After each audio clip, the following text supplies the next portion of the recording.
Hey guys, we are talking about the Live Paint Bucket tool in Illustrator. So keyboard shortcut is K. While you're using the tool, you can hold Option and it'll pull up the eyedropper for you. So as you're dropping colors, you can pick it up from the artwork you're working on, or I like to work with some little swatch squares off to the side so you can pick those colors up while you're using it. So basically what the Live Paint Bucket tool is, it takes overlapping strokes and it'll create these actual objects for you. So if I want to make this kind of plaid pattern, I can select all the strokes, hit K. I'm going to hit left and right arrows to go through and find my color. So I'll go pink. Now I can click on here and it creates this object. So if I just wanted to create this polygon, then I can do that. And if I want to fill this one in, you'll notice there's a slight gap. So you can tell it how precise you want it to be with gaps. I can bring it over here, and if you look in the outline mode, it's still a gap. I'll bring it really close. So technically it's a gap, but Illustrator figures that's close enough. But now if I move this over, so you can move these strokes and it'll redraw your shapes because the intersections haven't changed, so it knows that this is still the same polygon, it just changes the shape. But if I move this one too far away, it creates a gap, the fill is gone. But you can change those settings. If you go to Object, Live Paint, Gap Options, I can actually say, so it's default to small gaps, which is a 3-point gap. You can go medium is 6, large is 12, just to see what happens. I'm going to say 50 and hit OK, and now it knows, okay, this is within that limit of 50 points, so I'm going to fill it. It didn't know that I wanted to extend this, it just took this to the nearest path, so that's why it kind of changed the shape of it. And then once you're done, you can go Object, Expand, and let me bring the option off the other screen. So I want to expand everything, basically just the Live Paint group. And now what I'm left with is a group of strokes and a group of fills. So let's run through that again, and I'll show you in a more practical setting this illustration I did of Mount Timpanogos in Utah. So I'm going to trim these strokes off real quick, will be my first step. I already trimmed some of them, but what I do is I hit Shift M to go to Shape Builder, and then I have this clicking stroke splits path. I have that checked, so I can just option click on each stroke and delete those straggling points. Okay, so just like the other artwork, I'll call it, these are all strokes.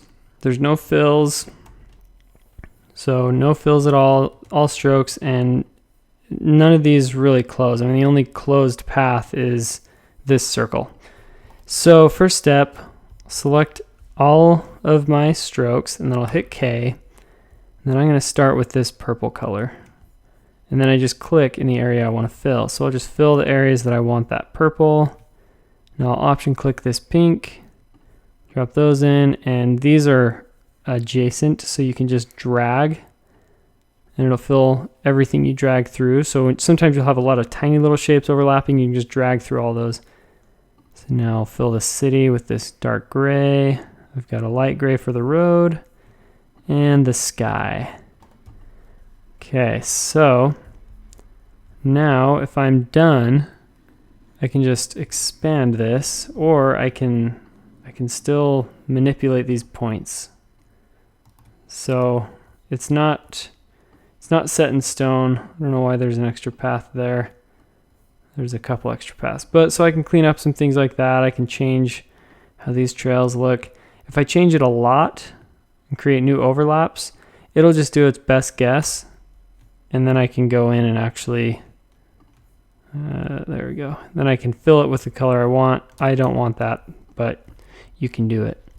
So I'll just show you. So if I go to expand, so like before, now I have a group of strokes, and I have a group of fills. So maybe this is all maybe you don't want the strokes. I mean, that's one way to do it. I've done some illustrations like that where I draw it with strokes just so I can fill it with the live paint, and then I get rid of the strokes completely.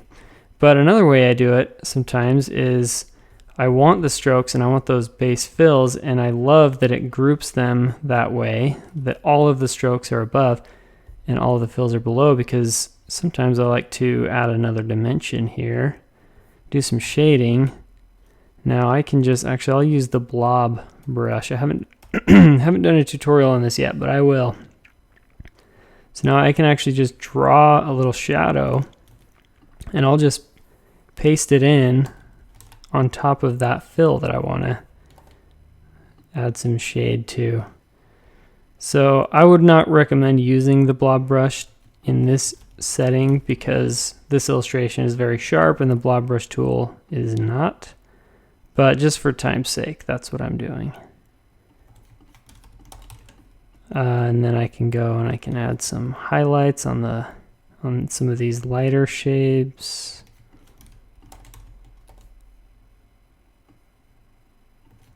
Anyway, so that's one method. It's a really easy way to set up your artwork so that you can go in and add some extra details like this. I mean, if you wanted any one of these, now they're all individual shapes. They could be pattern fills.